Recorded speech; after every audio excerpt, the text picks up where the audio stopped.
Hi folks, welcome back to Stacey Can. Today I am dehydrating blood oranges, and I'm gonna do it in slices here. Winter is a great time to preserve any of your citruses. It's great to do marmalades, etc., because this is the season. Obviously for me, we're living in Oregon, these are, especially blood oranges, the season's is kind of short. I think we get them for about a month, maybe longer. It just really depends on the harvest and being able to transport them. But they are definitely not a seasonal fruit for my neck of the woods. And but they're great, so it's nice to do. It's nice to preserve them when they are available. And I'm doing sliced blood oranges, and some places call them raspberry oranges now.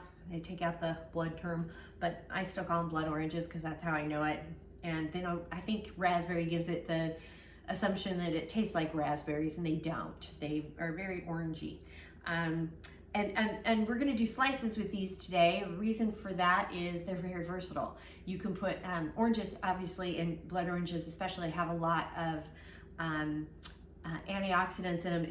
They have the same type of, and I forgot the name of it, and I would butcher the name anyway, of what blueberries have in them, those nice antioxidants to give them that color in blood oranges. So they're nice to slice them and have them. You can put them in your tea. You can just pour hot water over it and drink it like that because it's got so much vitamin C in it. Antioxidants. It's great when you're not feeling well. It's a nice little zhuzh up for yourself. You can bake with it. You can cut them up and put them in muffins if you want. You could put it on your favorite protein and bake and cook in the oven, or make a glaze with them.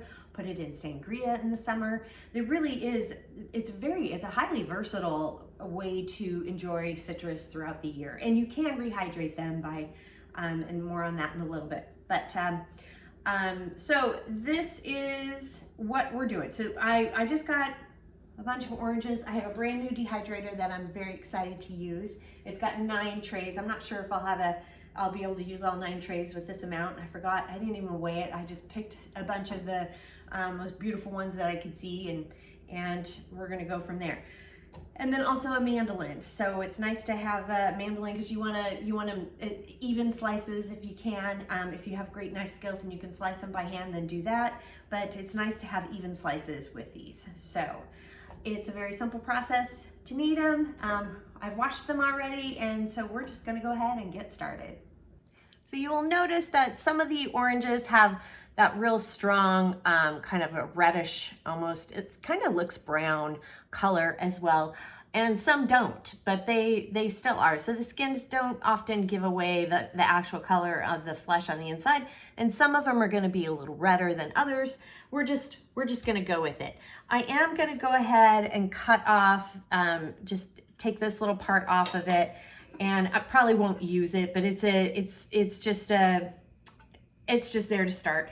And we'll get moving on our slicing with the mandolin. Here's the gummed up mess that I have when I use the mandolin. It's not sharp enough. It needs to be sharpened, so I'm gonna have to switch to knives. So again, I'm gonna go ahead and pick that part off just in case, but it's not a bad spot to start. And I'm gonna try to get slicing these to an eighth to a fourth of an inch, trying to keep it. Look at how gorgeous that is. Isn't that gorgeous? Look at how beautiful and red that is. So pretty. Oh, and it smells divine. So we're going for as much uniformity as possible in the slices. Now I'm gonna go ahead and dehydrate these end pieces because you can use these to crunch them up. Like I said, you can put it in tea if you want. I'm just gonna add them and see what it does. You can use it in potpourri, whatever. I'm still gonna do it just in case because I can. And then as you slice them, go ahead and put them out on your tray. Some of these are thicker than others, but I'm just doing my best here, folks. And here's one that's lighter on the skin color here. And I'm just we'll see what color it is once we get into it. See, it's a little bit lighter. It still has some of that redness to it, but it's not, sometimes I can tell that if the peel is a little bit lighter, it's just not going to be as dark on the inside. That's not always the case, but I have noticed that to be true for me. but still, look at that. Isn't that pretty? Isn't that a gorgeous color? So for these, I didn't put them too close together on the tray. And just to let you know, this is about 2 oranges. This is 2 oranges that fit on one tray. So if you're trying to figure out how many you need, I have 9 trays, so you would need, to fill it up, you would need about 18 oranges. This one barely had any red at all in it, but I wanted to show that I am picking out the seeds as I go, because I'm just not going to dehydrate the seeds. So just keep that in mind if you trip across them. So I've got all of the oranges on the trays here, and I've got the thermometer set for 135, the temperature, because I can do temperatures here. And then I'm going to go ahead. It says anywhere from 3 to 6 hours. I'm going to definitely put it to 6 hours because some of these in here are a lot thicker than others, but I will check it after 3.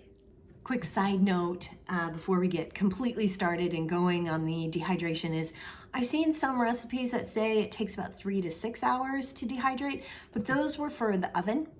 The dehydrator, I've seen anywhere from 3 to 18 hours, and I just really feel like it depends on how thick you slice the orange slices.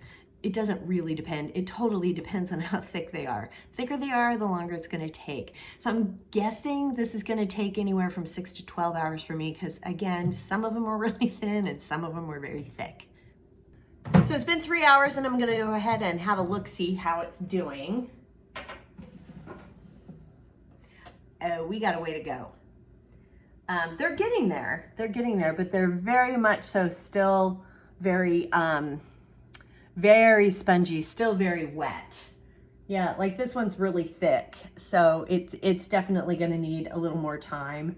But some of these are starting to dry out, like right in here. But oh, the house smells amazing. It smells so good in here. So this is one thing that's easy to do in the house. So I'm going to go ahead and set it for another 3 hours and check it then. The blood orange slices are now done. So I'm going to take them out of the dehydrator. I kind of bumped it so they sort of slid around a little bit. Now I did check it after 3 hours. None of them were quite ready. They were progressing very well, but not ready.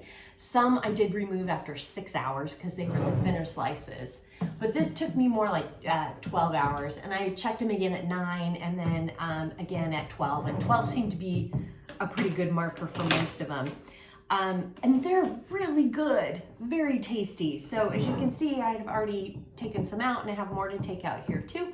But oh, and it smells heavenly. They smell really, really good. And they're very good. They're very good to just eat alone. Even with the peel on them, you're thinking that's probably going to be sort of bitter. And there is a little hint of that, but they're quite sweet and delicious. So these would be great in, like again, I said, you can rehydrate them by putting them in some warm water and such, and I'll put in a link down below as to how to rehydrate them. But or you can put them in with your tea, or you can just chop them up and put them in some baked goods if you want, or you can put them on top of like any of your like pork products or something would be really good with it, like a ham or a pork loin or something. You can either break them up or just set them on top of. They're pretty versatile. Or put them in cocktails, put them in a big thing of sangria if you would like. It's going to give it a really great flavor, very good flavor. But also just making a hot tea, as I mentioned, just pop them in a glass, a couple of slices with some just hot water if you're not feeling well, or mix in with your favorite tea, whatever. They're quite versatile. And you'll notice some of them are quite deep, that deep blood red color that they normally are, and some of them are a little bit lighter in color, because again, it just varies from orange to orange and how deep of a redness they have in them. So anyway, they're very good. Another thing to keep in mind when you first put them in your container is to, especially when they're kind of warm, make sure to keep the lid off until they're sort of cool. Or if you can wait until they're completely cool before putting them in, that would be great. But you do need to condition, and that's all this is. because sometimes you're going to have pieces of them that may not be completely dehydrated and they're still a little soft, or other pieces are going to be pretty dry. And so when you shake them or condition them, it sort of mixes that up and helps dry those pieces that weren't quite completely dried. So that's just a little note there. You definitely want to condition any of your dried fruits, vegetables, etc. And you don't have to do that continuously, but just in the first like week or two, and it depends on the product. So, and these will last quite some time. You know, a good 6 months to a year. Again, it varies from item to item, but it's dehydrated food, so and there's no sugar, and they're fantastic. So the recipe for all of this is down below. And while you're down there, please hit like and subscribe, because that does help. And if you have any questions, comments, suggestions, feedback, concerns, by all means, please reach out to me. I'm on Facebook at Stacey Can Can. You can at me on Instagram and TikTok at Stacey Can Can. My website is www.staceycancan.com. My email is info@staceycancan.com. And I'm on LinkedIn at Stacey Can Can. So thanks so much for joining me today. And until next time, happy canning.